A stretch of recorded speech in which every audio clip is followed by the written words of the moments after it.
Ang kwentong ito ay hango sa totoong buhay. Mula ito sa isa nating kabayan na itago na lang natin sa pangalang Julio. Walang eksaktong taon, probinsya ng Iloilo. Panahon ng hapon. Ito ang pinakamadilim na yugto sa kasaysayan ng ating bansa. Nabalot ng takot at karahasan ang bawat lugar na nasakop ng mga dayuhan. Ngunit maliban sa karasang dulot ng mga mananakop, ito din ang panahon kung saan lumaganap ang mga aswang. At ang kwentong ito ay naganap bago pa magtapos ang pananakop ng Hapon sa ating bansa. Dahil masyado nang magulo sa bayan, nagpasya ang pamilya ni Julio na mamundok. Bagaman mahirap ang buhay dahil malayo sa kabiasnan, mas ginusto ni Mang Mako na manirahan sa masukal na gubat kaysa manatili sa bayan kung saan hawak ng mga Hapon. Magsasaka si Mang Mako, kaya kahit papano hindi sila nawawalan ng makakain. Mahusay itong mangaso at mangisda. Sa tagal ng pananatili nila sa lugar, ni minsan hindi nagutom ang kanyang pamilya. Ulila na sa ina itong si Julio. Tanging ang Lola Desing na lang at ang ama ang kasama sa buhay. Sa murang edad, namulat ito sa katotohanan na malupit ang mundo.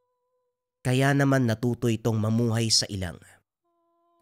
Kalaunan, nasanay si Julio na mag-isang naglalakad sa gubat. Hinahayaan lang ito ng ama upang makabisado ng binata ang lugar. Upang kung sakaling maabutan man sila ng mga Hapon, madali lang siyang makakatakas. Maliban dito, naglagay ng patibong si Mang Mako sa paligid upang mabilis nilang malaman kung may paparating na kalaban o hindi kaya naman may pumasok sa kanilang lugar. Julio, tandaan mo maigi ang lahat ng mga markang inilagay ko, ha? Sa bawat marka, katumbas ng isang patibong. Kaya mag-iingat ka, lalo na pagdadaan ka sa banging ito ng gubat. Opo, Tay. Natatandaan ko naman lahat ng mga tinuro niya sa akin eh. At isa pa, kabisado ko naman po yung gubat, kaya wala kayong dapat alalahanin. Pinapaalala ko lang sa'yo, dahil ayokong ikaw mismong mahulog sa mga patibong natin. Pag-uusap ng mag-ama habang naglalakad papunta sa sapa. Papandawin ng mga ito ang kinabit nilang mga panggal o panghuli ng ulang at isda. Naunang lumusong sa tubig si Mang Mako upang siguraduhing walang panganib. At nang matiyak na ligtas ang paligid, pinalusong na nito si Julio. Isa-isang tinanggal ang mga panggal. Kinuha ang mga nahuling isda. Pinainan at muling ibinalik. Patapos na ang dalawa sa pagpandaw nang mapansin ni Julio na may kasamang dugo ang tubig. Tay, tignan niyo po yung tubig may kasamang dugo. Saan po kaya galing yan? Aba oo nga, no, halika. Bilisan mo, sundan natin. Baka Baboy Ramon na nag-aaway at nagpunta sa sapa. Alam ni Mang Mako na sila lang ang tao sa bahaging iyon ng gubat, kaya hindi na ito nag-isip na baka may ibang nakapasok. Tiwala ito na hayop ang pinagmula ng dugo. Patuloy na sinundan ng dalawa ang agos hanggang sa matunto nila ang pinagmulan. Nagulat si Mang Mako nang makita na isang tao ang nakahandusay sa batuhan. Dito nagmumula ang dugo. Mabaging langit. Mukhang patay na ang isang to, ha. Diyan ka lang, Julio. Hindi natin alam kung saan ang galing yan. Siniyasat ni Mang Mako ang katawan ng lalaki. Napagtanto na buhay pa at humihinga. Bilisan mo, Julio. Ikaw ang magdala ng mga huli. Papasanin ko ang taong to. Mauna ka na, sabihan mo si Lola Desing mo na yanda ang mga gamit niya sa panggagamot. Dali-daling tumakbo si Julio pabalik sa kanilang tahanan. Samantalang si Mang Mako, pinasan ang lalaking sugatan Powe. Nang makarating sa bayan ay nagulat si Aling Desing. Hindi nito inasahan na may ibang taong makakarating sa gubat na iyon. Mukhang malubha ang sugat ng taong to.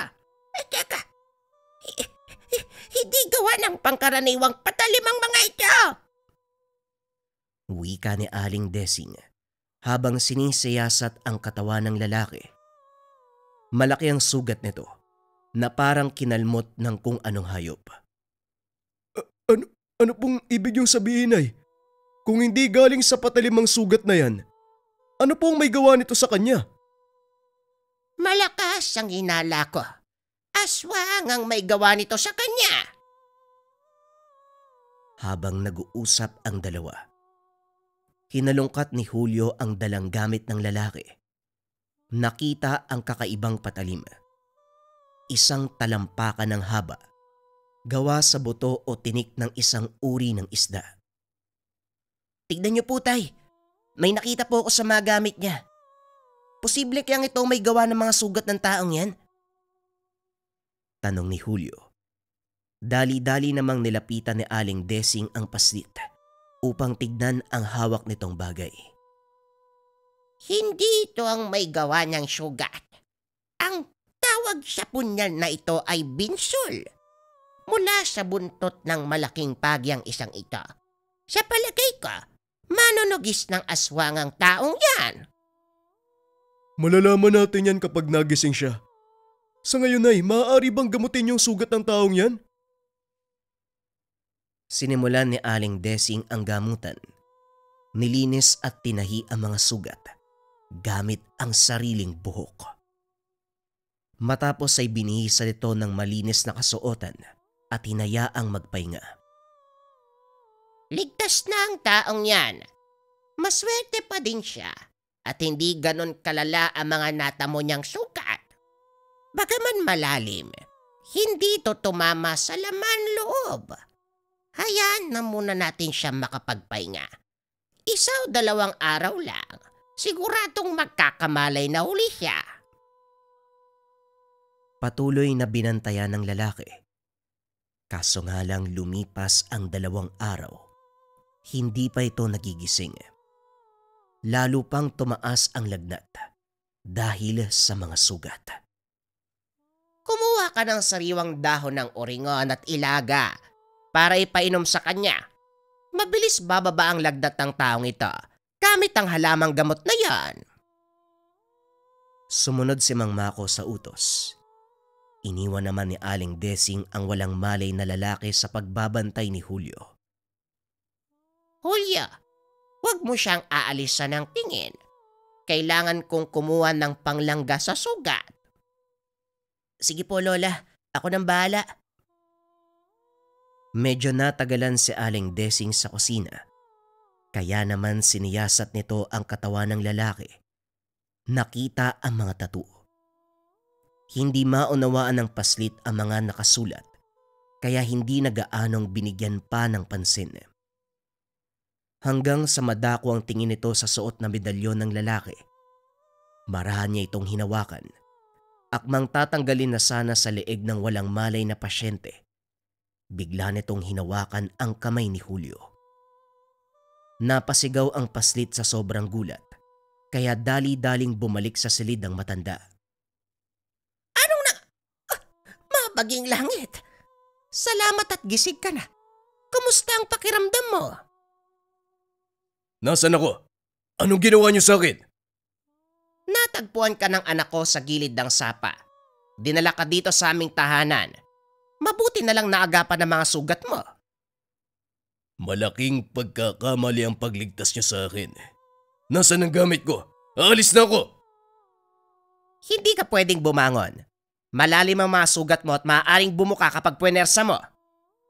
Pero delikado kung mananatili ako sa lugar na ito.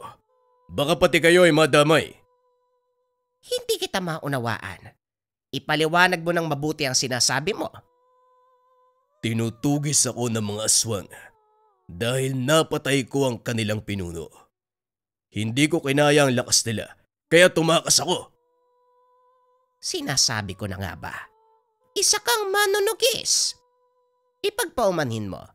Pero hindi ka pa maaaring tumayo dyan sa higaan mo. Ako ang magtatakda kung kailan ka pwedeng bumangon. Bakit mo ko pinagbabawalan? Dahil nandito ka sa loob ng pamamahay ko. Habang nag-uusap ang dalawa, narinig ni Mang Mako mula sa labas ang diskusyon, kaya dali-dali itong pumasok. Nay, ano? Aba, gising ka na pala. Ay salamat naman, kumusta ang pakiramdam mo? Eto maayos na, kaya hayaan niyo ako makalis. Naku, pasensya na. Hindi namin pwedeng gawin yun eh. Maluba mga tama mo na maaaring bumukas kapag pinilit mo pang tumayo. Magpahinga ka muna. Magluluto lang ako ng masarap na sariwang isda para may makain ka. Muling nahiga ang lalaki. Ipinagpatuloy ni Aling Desing ang paglanggas sa mga sugat nito. Hindi ako makapaniwala. Makakaligtas ka sa ganong kalagayan. Pambihira yung katawan mo. Ano nga pala ang pangalan mo? Goryo ang pangalan ko. Maaari mo bang ipaliwanag sa amin kung ano nangyari? Siguro, hindi nyo na kailangan malaman ang tungkol doon. Bakit naman? Alam namin na isa kang manunugis. Wala kang dapat ikaya. Ay nako. Kaya ayoko nakikisalamuha sa ibang tao. Sige na nga, ipapaliwanag ko. Sinimulan ni Goryo ang kwento. Ayon dito, 4 silang magkakasama. Tinugis nila ang pinuno ng mga aswang na nanggugulo sa mga baryo. Nagawa man itong patayin, ngunit hindi tumigil ang mga kasama nito sa paghabol sa kanya para makaganti. Sa kasamaang palad, namatay ang 3 sa mga kasama ni Goryo at tanging siya lamang ang naiwan. Tumakas ito papunta sa kabundukan, pero dahil sa malubhang sugat, hindi na nito kinaya, nawalan ng malay sa pangpang. Alam mong mapanganib ang trabaho ng isang manunugis. Pero bakit mo pa rin itinutuloy? Hindi lang para sa akin ang ginagawa ko. Pinatay ng mga aswang ang aking asawa at kapatid. Gusto kong gumanti. Pero saan ka dinala ng paghihigante? Hindi ba sa kapamakan? Kasama sa tungkulin ko ang panganib. At tanggap ko na kung sakaling mamatay man ako habang ginagawa kong bagay na to. Pero hindi pa rin sapat ang dahilan mo para ibuwis ang sariling buhay, Goryo. Nga pala, ako si Mako. Pwede mo akong tawagin Mang Mako. Ito naman si Julio, nag-iisa kong anak. At ang matandang to ang nanay ko. Gaya mo, pinatay din ng aswang ang ina ni Julio. Pero pinasadyos ko na lang ang lahat. Huwag mo kong itulad sa inyo. May hina lang ang nagsasabi ng ganyan. Tama ka naman. Mahina nga lang ang nagsasalita ng ganito. Pero sa tingin mo malakas ka na? Mahina rin ang pangangatawan ko. Pero hindi ko yung tinignan na hadlang. Gusto ko may pagiganti ang pamilya ko at sapat ang aking dahilan para gawin yun. Kahit ito pa maging dahilan ng aking kamatayan. Hindi ko talaga maintindihan kung bakit may mga kagaya mong tao. Hindi mo na kailangang intindihin. Mas makakabuti pa kung hayaan niyo ako makalis sa lugar na ito. Huwag matigas ang ulo. Hindi pa magaling ang mga sugat mo. Walang nagawa ang binata kung hindi sundin ang sinabi ni Mang Mako at Aling Desing. Nanatili ito sa lugar habang nagpapagaling. Kalaunan napagtanto ni Goryo na napakapayapa ng bahaging iyon ng kagubatan. Kaya naman nagtanong ito kay Julio. Boy, halika dito. May itatanong ako. Ano po yun? Napapansin ko lang. Tahimik yung lugar nyo, no? Kahit merong mabangis na hayop, parang walang naliligaw. Dahil yan sa mga nilagay nila lola na baging sa paligid ng bakod. Walang nakakapasok ng mga hayop eh. Kahit nga po aswang, takot lumapit sa amin. Baging? Anong klaseng baging yun? Hindi ko po alam ang tawag. Tara po, tignan nyo. Baka sakaling makilala mo. Nilapitan ng dalawa ang bakod na ginawa ni Mang Mako. Napagtanto ni Goryo kung ano ito. Baging ng sampinit. Meron ding makabuhay. Mabisa nga itong pangtaboy ng mga mababangis na hayop, pati na rin ang aswang. Sabihin mo sa akin, may nalalaman ba ang tatay mo sa lihim na karunungan? Ha? Lihim na karunungan? Ano po yun? Mga bagay na tungkol sa gimat, mutya, dasal, at kung ano-ano pa. Ganun po pala yun. Wala po eh. Si Lola Desing, manggagamot sa baryo namin. Babaylan po kasi yun. Kaya naman pala napakagaling niyang manggamot. Opo, marami pong alam si Lola. Lalo na sa pagtawag ng mga espiritu. Isa din po yun sa dahilan kung bakit tahimik ang lugar na to. Pinapaligiran tayo ng mga kaibigan ng lola ko. Ganun ba? Mukhang swerte pala ako. Nasaan ang Lola Desing mo? Nasa likod po yata ng bahay, baka naglalaba. Dali-daling umalis si Goryo upang puntahan ang matanda. Dinala niya ang punyal. Bagay na pinagtataka naman ni Mang Mako, kaya sinundan niya ito. Goryo, anong kailangan mo? Sinabi po sa akin ni Julio na mula daw po kayo sa angkan na mababaylan. Gusto ko po sanang basbasan niyo ang punyal na ito. Pakiusap, Aling Desing. Kailangan ko po ito para maging malakas. Ito talagang si Julio kahit kailan. Hindi marunong manahimik. Ay naka, pero sa isang kondisyon, magiging estudyante kita. Bakit naman kailangan ko pa mag-aral? Mahalagang matutunan mo ang pamamaraan naming mga babaylan nang hindi ka lang nakaasa sa suot mong medalyon. Hindi naman lahat pero kadalasan, iniiwan ng gamit nila sa ere. Pero kung may kakayahan kang kumonekta sa kalikasan at maririnig mo ang boses nila, mas mapag-iibayo mo ang iyong lakas. Kung ganun po, sanayin niyo ko, Aling Desing. Tignan natin kung papasa ka sa pagsubok na ibibigay ko. At kapag nangyari yon, tuturuan kita kung paanong gagamitin ang lakas ng kalikasan. Ano naman po ang pagsubok, Aling Desing? Nakikita mo ba yung tapayan na yon? Punuin mo ng tubig galing sa bukal. Yun lang pala eh. Walang problema. Dali-daling dinampot ni Goryo ang timba sa tabi ng matanda. Kaso nga lang pinigilan niya ito. Sa talila, ano gagawin mo sa timba? Ipangsasalo ko ng tubig. Bakit po? Hindi yan ang gagamitin mo, kundi dahon ng mga halamang makikita mo sa paligid. Sumalo ka sa bukal gamit ang dahon. Punuin ang tapayan. Ano ho?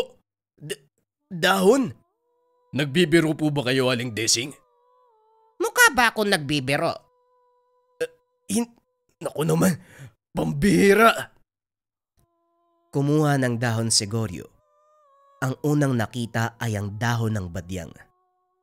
Kaso nga lang habang ginagamit niya ito, nangangati ang kanyang kamay. Ikalawang ginamit ng binata ay ang dahon ng tipulo. Ngunit mabilis lang itong nasira. Inabot ng buong maghapon si Goryo. Kaso nga lang hindi niya malagyan ng tapayan ni isang patak. Naupo ang binata sa gilid ng bukal at napatingala. Nakita ang manipis na dahon ng nyog. Medyo maulan na mga oras na yun. Kaya naman pumapatak ang maliliit na tulo ng ulan sa dulo ng mga dahon. Dito nakakuha ng ideya ang binata. Binuhat ang tapayan. Inilapit sa tuburan ng bukal. Kumuha ng isang dahon ng nyog upang gawing maliit na alulod. Ilang oras lang ay nagawa itong punuin. Mukhang natutunan mo kaagad ang gusto kong ituro. Opo, naiintindihan ko na hindi lahat ng bagay maaaring idaan sa lakas. Kailangang gamitan ng isipan. Magaling!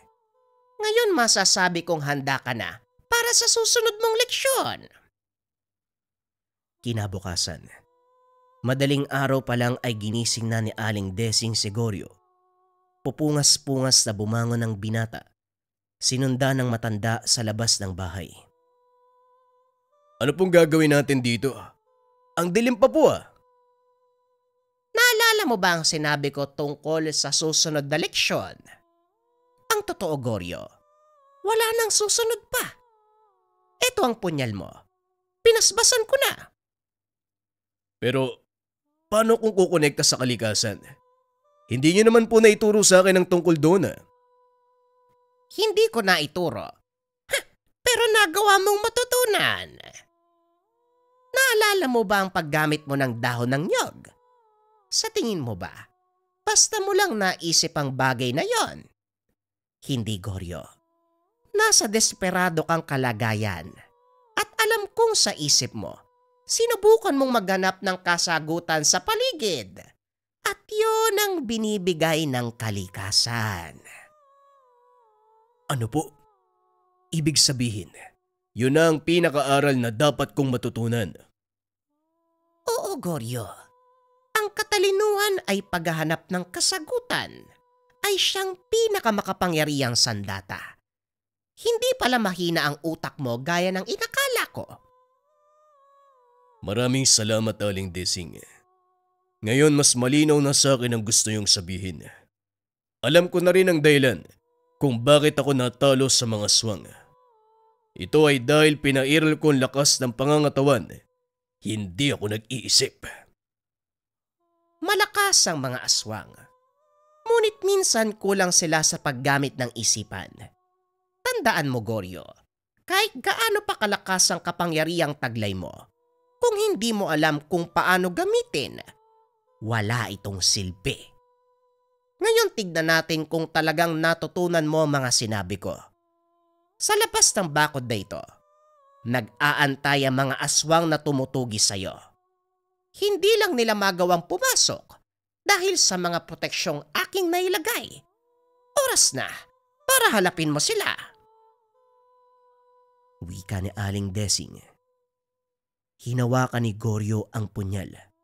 Nagmano sa matanda bilang pasasalamat. Matapos ay lumabas ito ng bakod. Hindi nga nagkamali si Aling Desing dahil nag-aantay doon ang ilang mga aswang. Inakala ni Goryo na siya lang mag-isa ang haharap sa mga yon. Pero laking gulat nito nang magpakita si Mang Mako. Sayang naman yung laki ng katawan ko kung manonood lang. At isa pa, matagal na akong hindi pinagpapawisan eh. Mang Mako, sigurado po ba kayo? Hindi ako tatayo dito kung hindi ko kayang makipag-umpugan sa mga aswang. Halika na. Ano pang inaantay mo? Sugod na, Manong. Mag-iingat po kayo. Ikaw din. Eto na ako. Sabay sumugod ang dalawa. Laking gulat ni Goryo. Napakalakas ni Mang Mako. Hinawakan nito sa braso ang isa sa mga kalaban. Ibinalibag sa puno. Rinig ng binata ang pagkabali ng mga buto. Sunod-sunod na sumugod ang mga aswang. Sinalubong naman ito ni Goryo gamit ang kanyang punyal. Isang maliit na sugat mula dito, maaaring magdulot ng matinding parusa sa katawan ng aswang. Nagpatuloy ang sagupaan ng dalawa. Hanggang sa ilan na lang ang nagpapakita. Ang iba ay nakatago na sa mga puno, nag-aantay ng pagkakataon. Goryo, bakit hindi mo gamitin yung mga tinuro sa'yo ni nanay? Ipinikit ni Goryo ang mga mata. Sinubukang maging payapa ang isipan. Huminga ng malalim, pinakiramdaman ng paligid. Narinig nito ang mahinang awit mula sa mga puno at pagdilat ng mga mata. naglabasan ang mga nilalang na naninirahan sa gubat. Sinugod ng mga ito ang aswang, kahit ang mga nakatago ay hindi na nakaligtas. Ang ilan sa kanila ay kinain ng lupa at ang iba naman ay nabitay gamit ang mga baging na nakasabit sa sanga ng mga kahoy.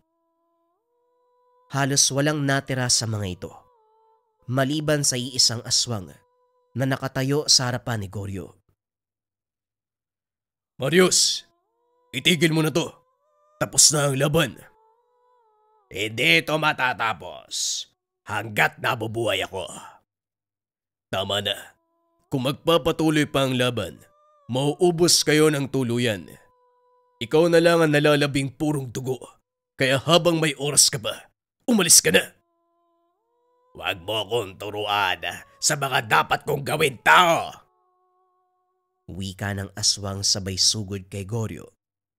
Sinalubong ito ng binata.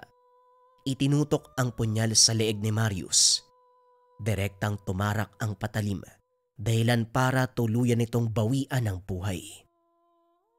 Binigyan kita ng pagkakataong makaalpas, pero pinili mo pa ring lumaban. Isa kang hangal. Matapos ang gabing yun, tuluyang umatras ang natitirang mga aswang.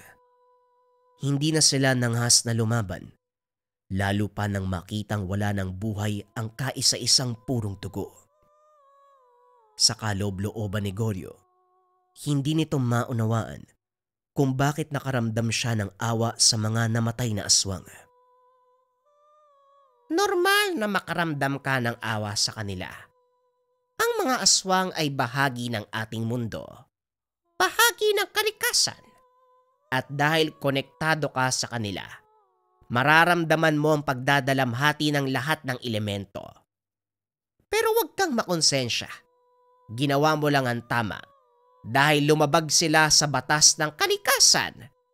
At dahil doon, maaaring masira ang balanse ng mundo. Dahil sa nangyaring labanan, natuklasan ni Goryo na hindi lang puro kasamaan ang dala ng mga aswang. Ito ang likas nilang katauhan. Simula noon itinigil ng binata ang panunugis. Nanatili ito sa kandili ni Mang Mako at Aling Desing para matuto ng pamamaraan sa panggagamot. Hindi naman nagdalawang isip ang matanda. Lahat ng nalalaman nito ay itinuro niya kay Goryo. Nakalaunan ay naging malakas na manggagamot. At maliban pa doon, isa din ang binata sa mga mauhusay na mandirigma na tumugis sa mga hapon na naging resulta ng tuluyang pagtatapos ng kanilang pananakop. Sa mga nangyari sa buhay ng binata, tuluyang nagbago ang kanyang paniniwala. Hindi lakas ang susi sa tagumpay. Hindi lang sa pakikipaglaban, kundi maging sa pang-araw-araw na buhay. Kailangan mong gamitan ng isipan dahil sa lahat ng aspeto, ito ang pinakamalakas na uri ng sandata. Ang susunod na kwento ay bagong storya pa din mga kabayan. Ito ay tungkol sa antengerong manunugis. Simulan na ang storya. Ang kwentong ito ay hango sa totoong buhay. Mula ito sa isa nating kabayan na itago na lang natin sa pangalang Elias. Walang eksaktong taon. Davao del Norte. Lumaki at namulat sa mundo ng panggagamot itong si Elias. Ulila sa ama at ina. Sanggol pa lamang ay iniwan na ito ng mga magulang. Isang matanda na nagngangalang Baltasar ang nag-alaga sa kanya. Simula nang nagkaisip, sinabi na ng matanda ang katotohanan na hindi siya ang totoong magulang ni Elias. Tanggap naman ito ng binata at sa kabila ng katotohanan na hindi sila magkadugo, minahal at ginalang nito si Mang Baltasar na parang totoong magulang.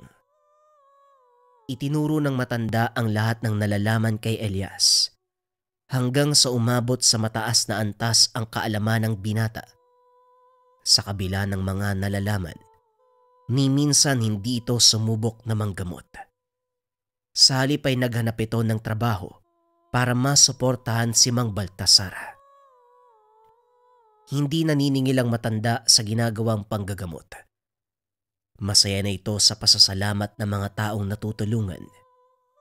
Kung minsan ay nag-aabot pa ito ng halaga o hindi kaya naman gulay, prutas o buhay na manok. Nandito ka na pala. Kamusta ang araw mo? Wika ni Mang Baltasar kay Elias. Ayos lang naman po tatang, medyo nakakapagod magakot ang mga binilad na palay. Pero sa palagay ko, nasasanay na ang katawan ko eh. Kayo po ba? Ayos lang naman. Gaya pa rin ng dati. Masaya, lalo na kapag nakakatulong ako sa mga nangangailangan. Ayan, tignan mo. Ang dami na namang binigay ng mga tao. Mabuti naman po ang ganun tang. Sige po, magpapahinga na muna ako ha. Medyo sumasakit yung likod ko eh. Ay nako, ewan ko ba sa'yo kung bakit kailangan mo pang magtrabaho. Nabubuhay naman tayo sa mga binibigay ng tao. Yun na nga po ang punto. Hindi nga tayo nagugutom, pero may iba pa tayong pangangailangan. Ang paglilingkod sa Panginoon, walang hinihinging kabayaran. Ngunit hindi ka rin papabayaan ng Diyos. Ibibigay niya ang lahat ng iyong pangangailangan. Tama naman po kayo, Tang. Pero hindi naman pwedeng mag-aantay lang tayo, di ba? Kailangan nating kumilos. Napakadami mo talagang dahilan. Bahala ka nga dyan. Magpahinga ka na. Pag-uusap ng dalawa. Ito ang karaniwang nangyayari sa tuwing nag-uusap sina Mang Baltasar at Elias. Ilang beses inudyokan ng matanda na manggamot ang binata, kaso nga lang palagi itong tumatanggi. Ang dahilan ni Elias, masyadong mabigat ang mga kamay niya para sa ganong gawain. Ngunit hindi naniniwala si Mang Baltasar. Kilala niya ang binata. Simula pagkabata ay mabilis na natututo sa mga aral na itinuturo niya. Kakaiba din ang talento pagdating sa mga buhay na gamit. Kaya naman sa tuwing gumagawa ng mga pangontra si Mang Baltasar, si Elias ang bumubuhay ng mga ito. Sa loob ng 25 taon, hindi nakita ni Mang Baltasar ang totoong mga magulang ni Elias. Kaya inisip nito na wala ng pag-asang makita pa ito ng binata. Ngunit sa isang hindi inaasahang pagkakataon, makikilala ni Elias ang kanyang ama. Kalagitnaan ng trabaho, nagbibilad ng palay si Elias. At sa tindi ng init ay inutusan sila ng kanyang amo na sumilong muna sa lilim ng puno. Ngunit nagagawa itong tiisin ng binata. Kaya naman ipinagpatuloy niya ang trabaho. Matapos ilatag ang mga palay ay naupo ito sa malilim na parte. Nasa gilid siya ng pwesto, kaya nakikita ng binata ang mga dumadaan. Napansin ang isang lalaki na naglalakad. Doon lang niya nakita ang taong iyon sa kanilang baryo. Maging ang mga kasama nito ay nagbubulungan dahil bago lang sa paningin nila ang taong iyon. Sa hindi malamang dahilan, tumayo si Elias at nilapitan ang lalaki. Magandang tanghali po. Mainit ang panahon na. Sumilong po muna kayo. Tara po dun sa puno oh. May baon ako malamig na tubig. Maraming salamat, ang totoo niyan. Kanina pa ako nauuwaw eh. Hindi ko alam kung anong lugar to eh. Mukhang naliligaw pa yata ako. Saan ka ba pupunta? Sa Sitio Napnod. Ito kasi ang tinurong daan sa akin eh. Anong baryo ba to? O ito ang tubig, uminom ka muna. Nandito ka na sa Sitio Napnod eh. Sino bang hinahanap mo? Isang matandang manggagamot. Nakalimutan ko ang pangalan niya, pero kilala siya sa bansag na Tazan. Nagulat si Elias dahil ang hinahanap ng taong yun walang iba kung hindi si Mang Baltasar. Kilala ko ang taong hinahanap mo, pero anong kailangan mo sa kanya? Tanong ng binata. Biglang sumigla ang pananalita ng lalaki. Hinawakan pa sa balikat si Elias.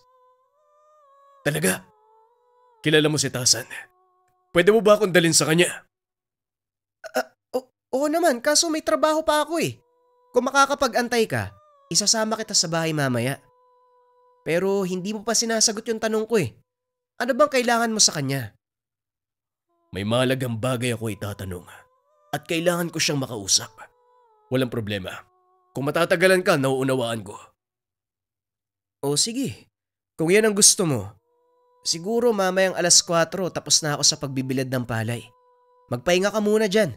Mukhang pagod na pagod ka eh. Sige, walang problema. Nga pala, Santiago ang pangalan ko. Ako naman si Elias. Ikinagagala kitang makilala, Manong Santiago. Dito na po muna ako ha. Babalik ta rin ko lang yung palay na nakabilad. Kung gusto mo, tutulungan na kita. Naku, hindi na po. Ako nang bahala. Magpahinga na lang kayo. Wika ni Elias. Matapos ay tumakbo ito papunta sa bilaran. Pinagmasdan ni Santiago ang binata. Napansin ito na halos may pagkakapareho sila ng galaw. Maliksi, ngunit pulido. Ilang oras ang nakalipas natapos ng samsamin ni Elias ang mga binilad na palay. Ikinarga na ito ng mga kasama nila sa karo para dalhin sa asosera upang ipagiling. Halika na Manong, sasamahan na kita kay Tazan. Kagad tumayo si Santiago, sumunod sa binata. Maya-maya lang narating na nila ang tahanan nito. Kaninong bahay ito? Di sa amin. Sandali lang tatawagin ko si Tatang.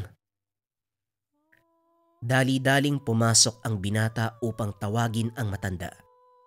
Kaso nga lang nasa kalagitnaan nito ng panggagamot. Tang, may naghahanap po sa inyo, nasa labas po eh. Pasyente ba? Papasukin mo na lang, pasensya na ka mo. Nasa kalagitnaan pa ako ng panggagamot. Sige po, papatuloyin ko na lang. Bumalik ang binata sa labas ng bahay. Pinapasok si Santiago. Hindi kagad ito nakita ng matanda dahil nakatalikod ito habang inaasikaso ang pasyente. Siya ba si Mang Tazan? Oo Manong, kaso abala pa siya ngayon eh. Pakiantay na lang pong matapos. Maiwan ko po muna kayo dito. Maliligo lang ako ha. Magpapakain ng alaga kong hayop. Walang problema. Sige lang, dito lang ako. Wika ni Santiago. Matapos ay lumabas ng bahay si Elias. Nagpunta sa likod upang pakainin ang mga alaga. Maya-maya pa. Natapos na din si Mang Baltasar sa pasyente, kaya naupo na ito para magpahinga. Ay nako, nakakapagod talaga ang maggamot. Teka lang, magpapahinga ako sandali. Ano nga pala? Hindi na ituloy ni Mang Baltasar ang sasabihin dahil nag-angat ito ng tingin. Nakita niya ang suot na medalyon ng lalaki. Sa hula ko sakang antingero, tama. Maaari bang sabihin mo sa akin kung anong may tutulong ko? May ilang katanungan po ako. Hinahanap kong nawawala kong anak. May nakapagsabi sa akin na dito sa baryo Naptod daw siya dinala at nasa pangalaga ng isang manggagamot. Ganun ba? Anong kinalaman ko doon? Ayon din sa taong nagsabi sa akin, kayo po ang kumupkup sa bata. Siguro kung buhay man siya, nasa 25 taong gulang na ang anak ko. Malamang. Pero paano ka nakakasiguro na tama nga ang sinabi sa'yo? Papagkakatiwalaan po ang pinagkunan ko ng impormasyon dahil siya mismo nagdala sa bata. Hindi siya umalis hanggat hindi nasisigurong nasa ligtas sa kalagayan ng sanggol.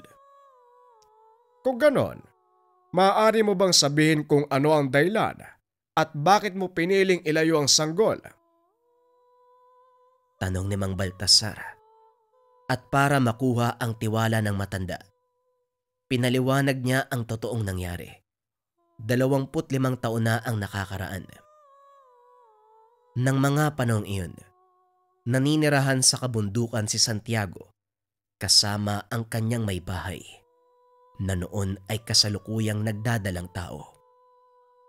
Tahimik ang kanilang pamumuhay ng mga sandaling iyon hanggang sa nakabangga ni Santiago ang isang grupo ng mga tulisan.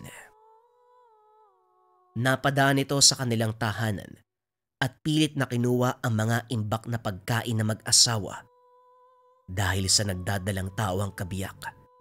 Hindi na nanlaban pa ang Ginoo. Kaso nga lang sa kasamaang palad, nabaril ng isa sa mga ito ang asawa ni Santiago. Tinamaan sa dibdib ang ginang, kaya kaagad na namatay. Kabuwanan ng mga oras na yun, kaya pilit na iniligtas ng Ginoo ang bata sa sinapupunan ng may bahay.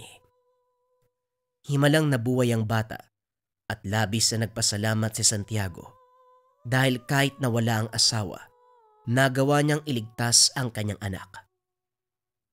Dahil sa masakit na pangyayari, inisip ni Santiago na gantihan ang mga tulisan na pumatay sa kanyang ama. Ngunit hindi niya ito magawa dahil nangangamba siyang balikan ng mga ito at madamay ang sanggol. Naisip ng Ginoo na bumaba sa kapatagan at doon namuhay kasama ang anak. Ngunit sadyang sinusundan ng kamalasan si Santiago dahil muli nitong nakasagupa ang mga tulisan. Nakilala siya ng mga ito at pinagdiskitahan. Pinaggugulpi ang Ginoo hanggang sa mawala ng malay. Mabuti na lamang, nagawa niyang itago ang sanggol sa likuran ng isang puno, kaya naman walang nangyaring masama dito. Saktong may manggagamot na napadaan sa lugar. Nakita ang kalunos-lunos sa sitwasyon ni Santiago. Dali-dali niyang tinulungan ang Ginoo. At habang inaakay, narinig niya ang mahinang iyak ng isang sanggol. Hinanap ng manggagamot ang pinanggagalingan ng iyak. Nakita nito ang anak ni Santiago. Nakalagay sa basket at balot ng mga lumang damit. Aba, kaninong anak to? Wika ng manggagamot. Dito na sumagot si Santiago habang pilit na itinatayo ang sarili. Anak ko yan. Anong sinabi mo, anak mo? Teka, ano ba nangyari sa'yo? Mga tulisan, pinatay nila ang asawa ko. Mukhang alam ko na kung bakit ka nandito. Halika, sumama kayo sa akin ng sanggol na ito. Gagamutin ko yung mga sugat mo. Huwag kang mag-alala. Mapagkakatiwalaan mo ko. Wika ng babaeng manggagamot. Inalalayan itong makalakad si Santiago hanggang sa makarating sa kanyang tahanan. Sinimulang gamutin ng pinsala ng Ginoo. Binigyan ng gatas ang sanggol. Ilang araw ang nakalipas, gumaling ang mga sugat ni Santiago. Ngunit hindi pa rin mawala sa isip ang ginawa ng mga tulisan. Kaya naglakas loob ang Ginoo na hingiin ang tulong ng manggagamot.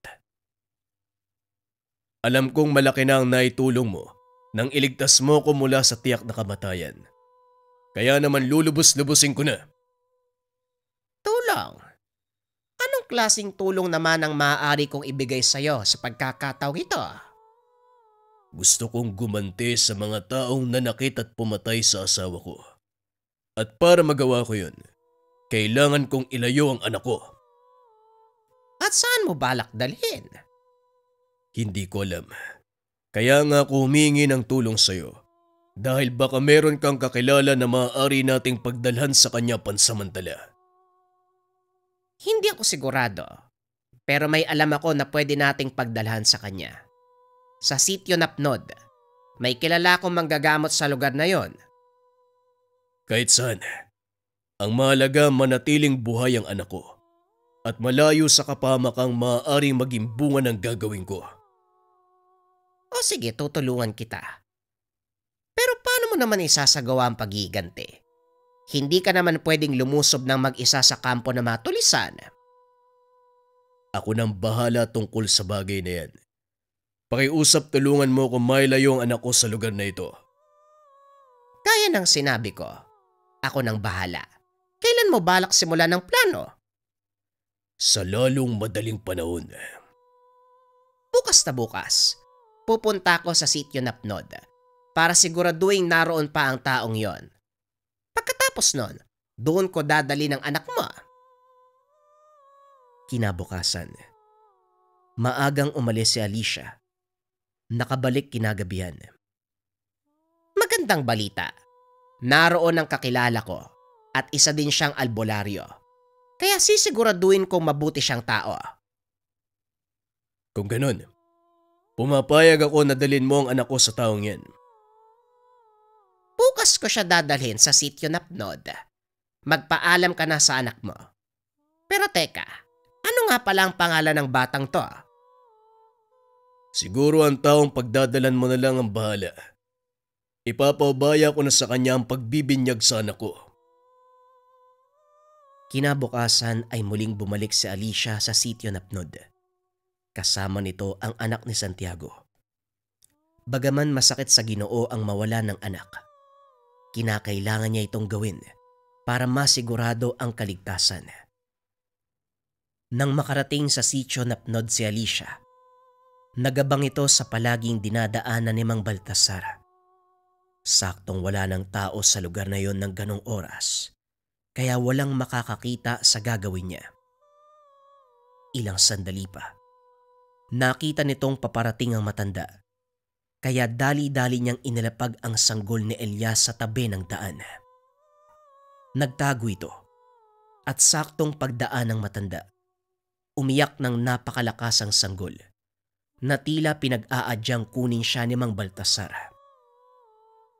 Walang pagdadalawang isip na kinuha ng matanda ang sanggol. Dinala pa uwi ng tahanan. Laking pasasalamat ni Alicia dahil nagtagumpay ang kanyang plano. Pagbalik nito sa kanyang tahanan, nakita nitong may mga kausap na kalalakihan si Santiago. Hindi na ito ng istorbo. Inantay ni Alicia na matapos ang pagpupulong. Ilang sandali pa ang nakalipas. Nagpaalam na ang mga kausap ni Santiago. Doon na siya pumasok sa kubo. Tagumpay ang plano ko. Nasa ligtas na mga kamay ang anak mo. Maraming salamat kung ganun. Ano ang pangalan ng taong pinag-iwanan mo sa kanya? Baltasar. Pero mas kilala siya sa pangalang Tasan. Tatandaan ko ang pangalan niyan. Maraming salamat, Alicia. Pag-uusap ng dalawa. Nang mga sumunod na araw, napag-alaman din ni Santiago kay Alicia. Isinagawa nito ang kanyang mga plano. Mahabang panahon ang ginugol nito sa pagpapalakas. Sa mga panahong iyon, nag-aral ng lihim na karunungan si Santiago bilang proteksyon sa sarili. Kalaunan ay nagtagumpay sa paghiganti. Nabigyan ng hustisya ang kamatayan ng kanyang asawa. Ilang taon pa ang nakalipas. Tuluyang naging mapayapa ang lahat. Dito na naisip hanapin ang kanyang anak. Balik tayo sa kasalukuyan. Si Alicia pala ang nag-iwan ng sanggol sa gilid ng daan. Kumusta naman ang babaeng yon? Hindi na kami uling nagkita eh. Matapos kong gawin ang mga plano ko, wala na akong narinig patungkol sa kanya. Misteryosa talaga ang babaeng yon. Pero balik tayo sa sanggol. Ang binatang kasama mo kanina, siya si Elias. Oo nga po. Nagkakilala kami kanina. Kakaiba talaga maglaro ang kapalaran, ano? Bakit po? Ano pong ibig niyong sabihin? Si Elias at ang sanggol na iniwan ni Alicia, 25 taon na nakakaraan ay iisa. Nanlaki mga mata ni Santiago nang malamang si Elias pala ang hinahanap. Sumilip ito sa bintana upang pagmasdan ng anak.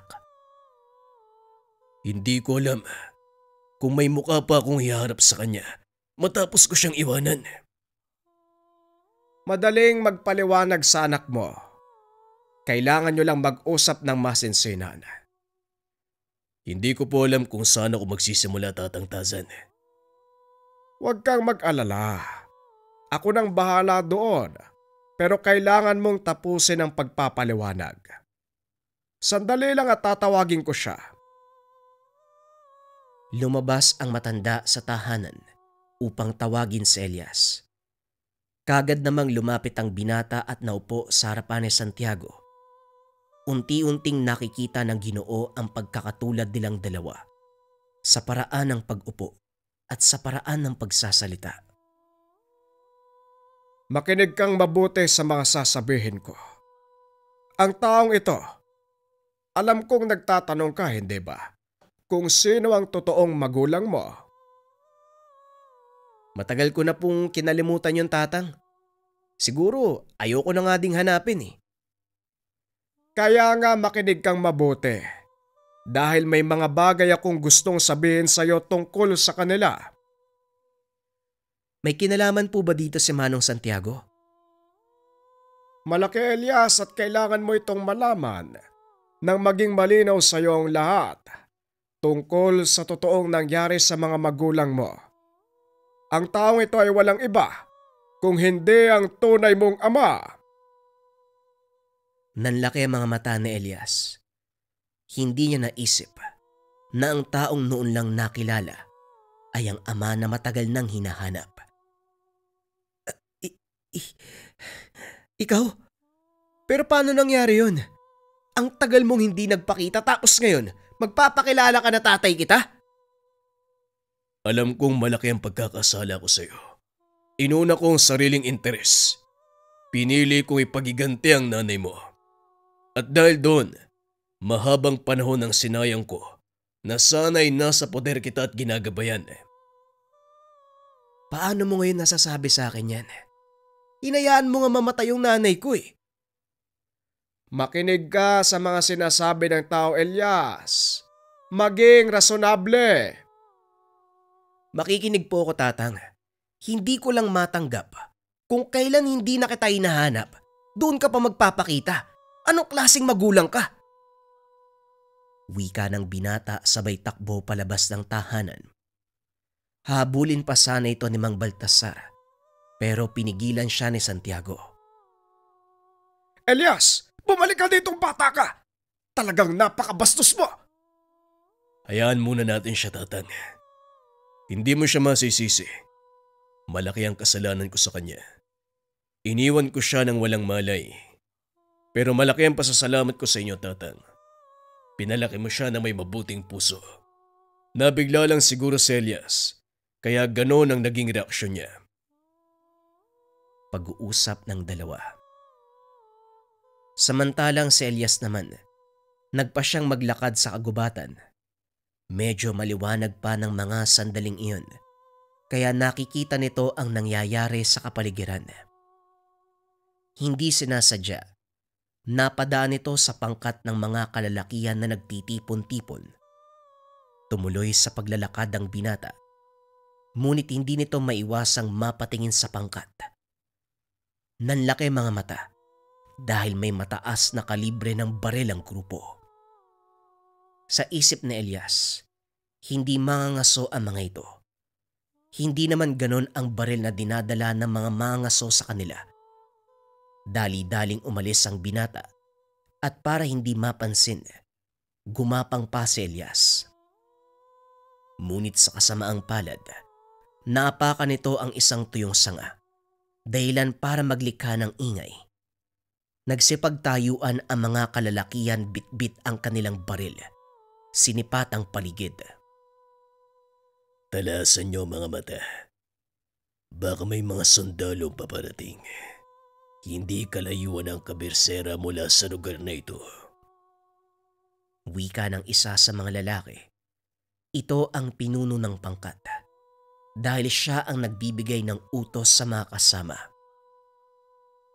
Hindi kumilos si Elias para hindi mapansin ng mga armadong kalalakian.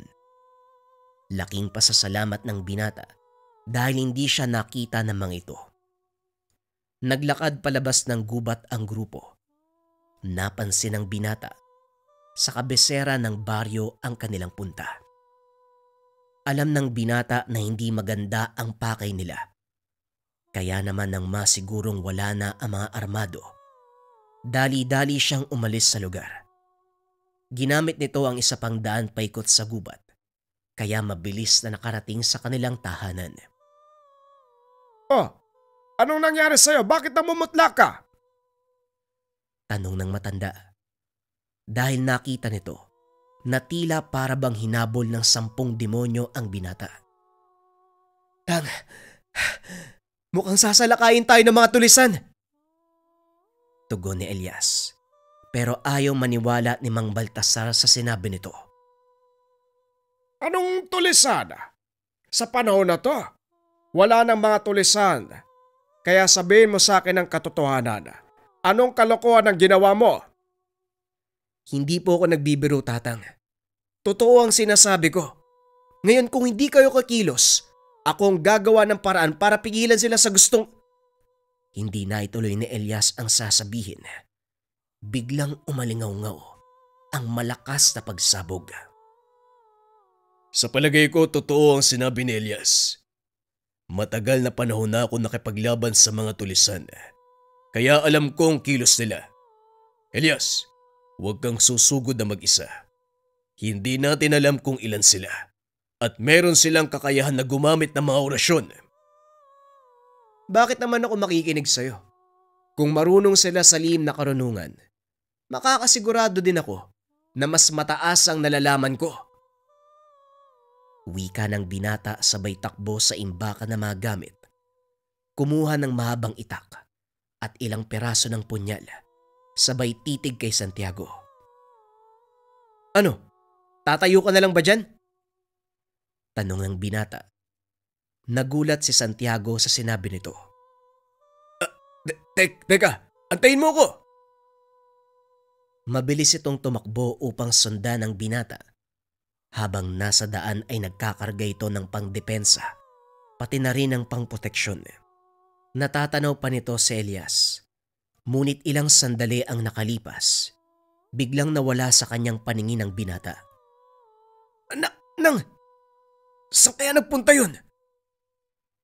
Hinanap nito si Elias, pero hindi matagpuan ni Santiago ang binata. Lingid sa kalaman ng Ginoo na may taglay na malakas na sabulag ang anak. Maya-maya lang, natanaw na nila ang pangkat ng mga tulisang nanggugulo sa bayan. Nagtago sa gilid ng isang kubo ang Ginoo upang pagmasdan ang mga nangyayari. Pero laking gulat nito nang biglang bumagsak ang isa sa mga tulisan. Hindi ito napansin ng mga kasamahan dahil abala ito sa ginagawa. Tinipon ng mga ito ang kababaihan at mga bata. Pinaupo sa gitna ng kalsada. Binantayan ng ilang armado ang mga ito. Kaya nahirapan si Santiago na pasukin ang kanilang depensa upang iligtas ang mga bihag. Hanggang sa mapansin ito, isang anino. Kumikilos sa likod ng mga kalaban. Isa-isang nagbagsakan ng mga ito. Saka pa lamang napagtanto ni Santiago na ang aninong iyon walang iba kung hindi si Elias. Napansin ng mga kalabang patay na ang ilan sa mga kasama, kaya naman nataranta ang mga ito. Hinanap kung sino ang may gawa. Kinuha ni Santiago ang pagkakataon para sumugod. Binunot ang 2 punyal mula sa likuran. Isa-isang pinabagsak ang mga kalaban. Namukha nito ng pinuno, kaya kagad siyang tinawag. Santiago, walang iya ka. Hanggang dito ba naman sinusundan mo kami? Ikaw pala, Kanor. Pasensya na. mukhang malakas lang talaga ang pangamoy ko pagdating sa inyo. Hindi ka ba talaga hihinto sa pakikialam sa amin?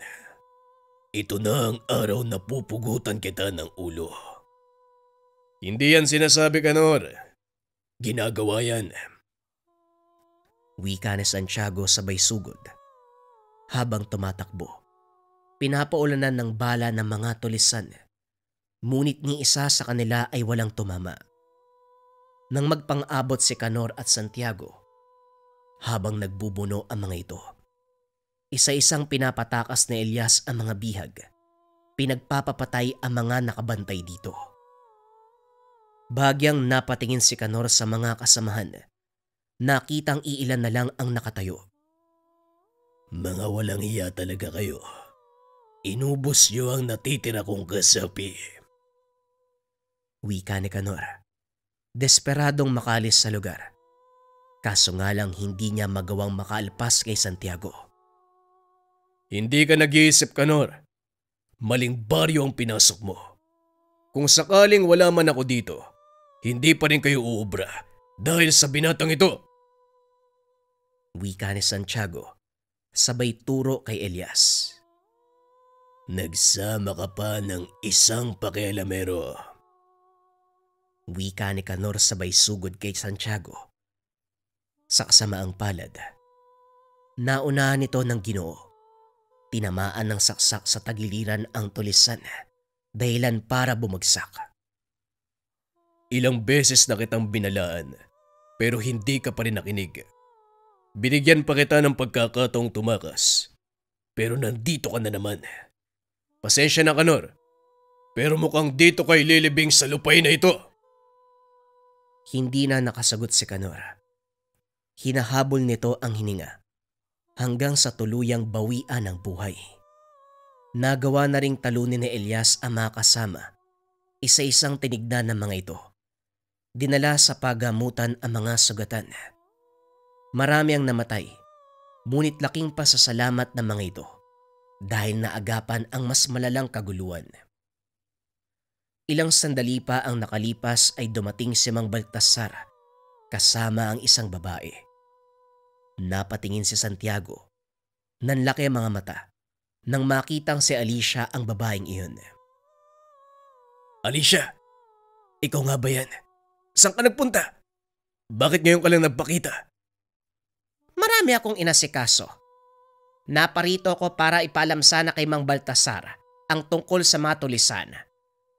Mukhang nahuli ako. Mabuti na lang nandito ka. Hindi ako may gawa niyan kung hindi si Elias. Elias pala ang pangalan ng anak mo. Pag-uusap ng dalawa. Maya-maya ay dumating si Elias. Binati ang ginang. Aling Isyang, bakit po kayo nandito? Sandali, magkakilala kayo? Oo, siya po yung may-ari ng bilarang pinagtatrabahuhan ko. Kung gano'n, Alicia, dito ka pala nanatili sa loob ng 25 taon. Oo, dahil gusto kong masiguro na babalikan mo pa ang anak mo. Ang tagal mong nawala. Unti-unting naliwanagan ang isip ni Elias. Kalaunan, tinanggap nito ang katotohanan na tatay niya si Santiago. Naging masaya ang binata dahil kahit papano nakilala ang ama. Sa kasalukuyan, magkasama pa rin si Elias at Santiago. Ipinagpatuloy ng binata ang naiwang propesyon ni Mang Baltasar at sa pagtutulungan ng tatlo, nagawa nilang mamuhay ng payapa sa sitio Napnod. Noon, hindi na inakala ni Elias na magkikita pa sila ng ama. Ngunit tadhana na ang nagbigay ng pagkakataon na muli silang magsama ng kanyang ama na isang manunugis at antingero.